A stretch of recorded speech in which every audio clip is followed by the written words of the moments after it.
kami sa aming paglalakbay sa puso ng Batangas, ang Taal Basilica!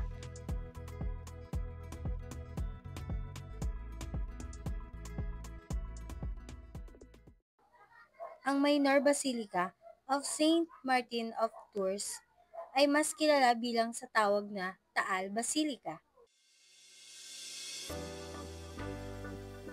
Isa sa mga mahalaga o sikat na simbahan ng mga Katoliko na matatagpuan nyo sa Taal, Batangas. Isa sa pinakamalaking simbahan sa buong Pilipinas. Ito ay may sukat na humigit o kumulang na 88.6 metro ang haba at 48 metro naman ang lapad.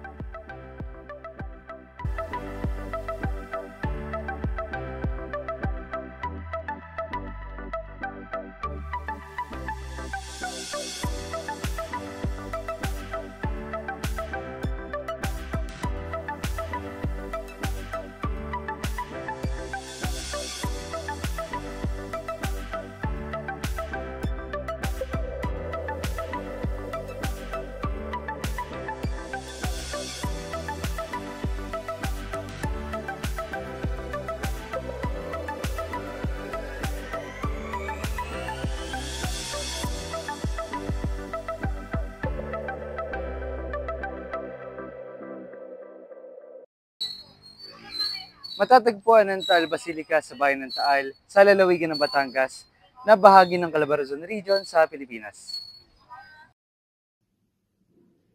Alam nyo ba, noong 1575, itinayo ni Fray Diego de Espinar, isang paring Kastila, ang Taal Basilica.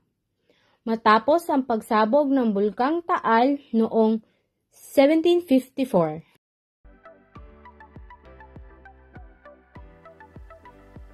Inilipat ang simbahan at bayan sa kasalukuyang lokasyon, ang kasalukuyang gusali na pinangunahan ni Father Marcos Anton at dinisenyo ni Luciano Oliver ay sinimulan noong 1856 at natapos noong 1865.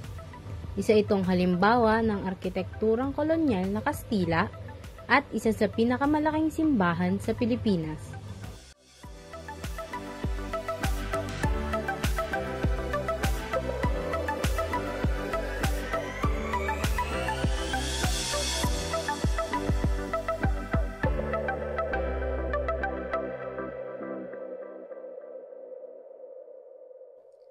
Ang Taal Basilica ay unang tinayo para sa mga gawaing panrelihiyon, pagpapalaganap ng Kristyanismo at bilang sentro ng komunidad. Hanggang ngayon, ito ang pangunahing simbahan ng Taal at inalay kay San Martin ng Tours. At alam nyo rin ba nung during the Spanish era ay malaki ang tulong ng simbahang ito sa pagpapakalat ng Christianity sa ating bansa? It is symbol of faith and Filipino heritage.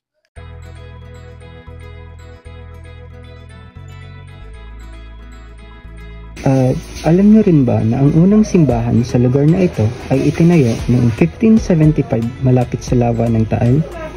Nasira ito dahil sa pagsabog ng bulkan noong 1754. Inilipat naman ang simbahan at ang bayan sa mas mataas na lugar pagkatapos nito. Ang kasalukuyang simbahan naman ay itinayo mula 1856 hanggang 1878. Ito ay ginawang Minor Basilica noong 1954. Idineklara itong pambansang magsaysayang pook noong 1974. Alam mo rin ba na may mga taong naniniwalang pinoprotektahan ni Saint Martin ang bayan na ito? Ayon sa mga lokal, naririnig ang kampana ng simbahan mula sa malalayang lugar kapag maliwanag ang panahon. Sinasabing ligtas ang bagong lokasyon mula sa pagsabog ng bulkan dahil ito ay pinagpala.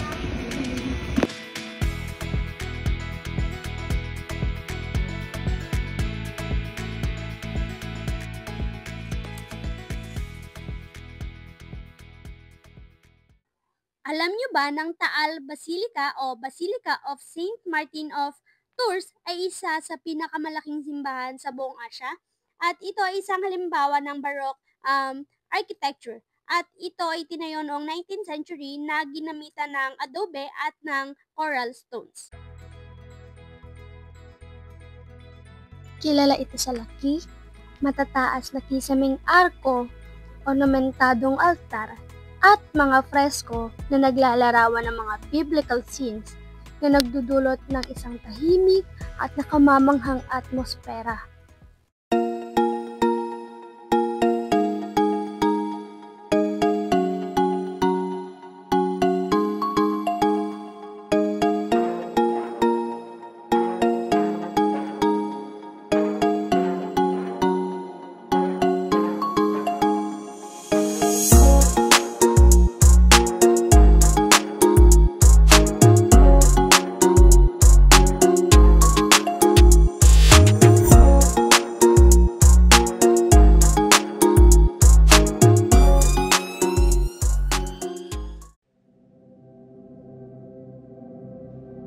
Taal Basilica, also known as the Basilica of Saint Martin of Tours, is open to the public for both worship and tourism.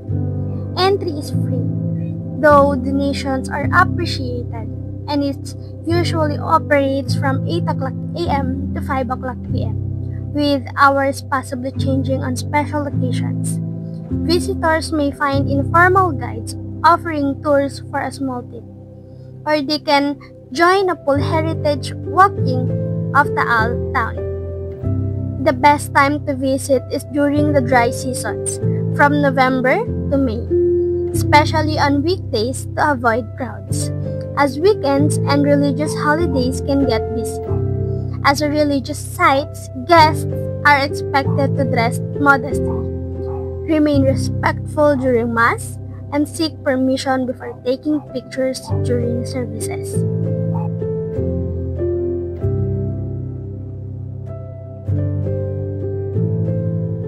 The basilica's wall is composed of rounded volcanic bombs, which may have been ejected near the site, rolled down a valley, and then taken to the location by a stream.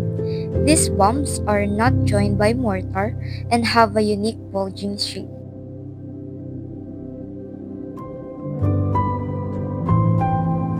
Bat habitat. A bell tower, part of the basilica structure, ay nagsisilbing tahanan ngayon ng mga padiki. Sarado ito sa publiko dahil sa pinsalang dulot ng lindol. Italian Baroque architecture. Ang basilika ay tinayo sa estilo ng Italian Baroque na may halong Ionic at Doric na disenyo at idinisenyo upang magmukhang katulad ng mga simbahan ng mga Augustinian, lalo na sa kanilang kulay na pilak.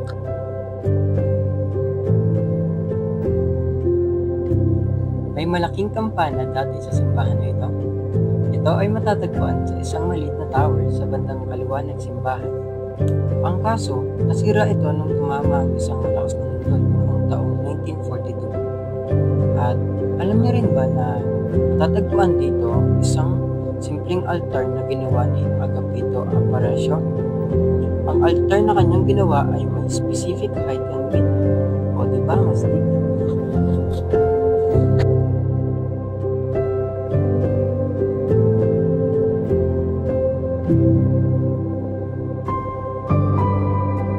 The 1754 eruption and the new church.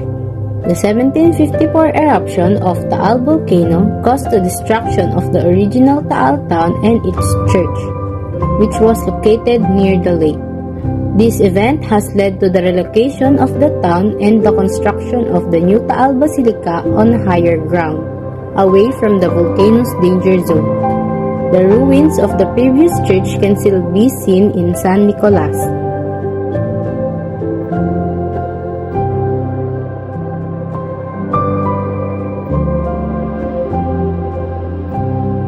Legends say if you count all 125 steps of the Taal Basilica, correctly going up and down, your wish will come true. Nearby, a well is believed to heal the sick. One story even tells of a blind man who saw the Virgin Mary image in its waters.